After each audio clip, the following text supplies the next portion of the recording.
ગણદેવી તાલુકામાં આવેલા દેવધા ટાઇડલ ડેમના કુલ 40 પૈકી 20 દરવાજા આજે ખોલવામાં આવ્યા છે।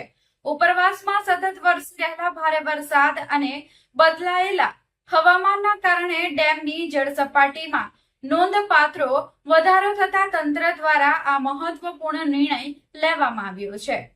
ઉપરવાસમાં સતત વરસી રહેલા વરસાદને પગલે અંબિકા નદીમાં નવા નીરની આવક થઈ છે, ત્યારે દેવધા ડેમના 40માંથી 20 ડેમના દરવાજા ખોલવામાં આવ્યા હતા। દેવધા ડેમમાંથી મોટા પ્રમાણમાં પાણી છોડવામાં આવતા અંબિકા નદીના જળસ્તરમાં ઝડપથી વધારો થવાની શક્યતા વ્યક્ત કરવામાં આવી હતી। સંભવિત પરિસ્થિતિને ધ્યાનમાં રાખીને ગણદેવી તાલુકાના અંબિકા નદી કાંઠાના નીચાણવાળા કુલ 16 ગામોને એલર્ટ પર મૂકવામાં આવ્યા હતા। સ્થાનિક વહીવટી તંત્ર કાંઠાના વિસ્તારોમાં રહેતા લોકોને સતર્ક રહેવા, નદીમાં કે નદી કિનારે ન જવા તેમજ કોઈપણ અફવાઓ પર વિશ્વાસ ન રાખી માત્ર તંત્રની સૂચનાઓનું પાલન કરવા અપીલ કરી છે। ડેમની સુરક્ષા જાળવવા અને વધારાના પાણીનું યોગ્ય નિયંત્રણ કરવા માટે આ પગલું લેવામાં આવ્યું હોવાનું તંત્રએ જણાવ્યું છે। આગામી દિવસોમાં વરસાદની સ્થિતિને ધ્યાનમાં રાખીને વધુ જરૂરી નિર્ણયો લેવામાં આવી શકે છે।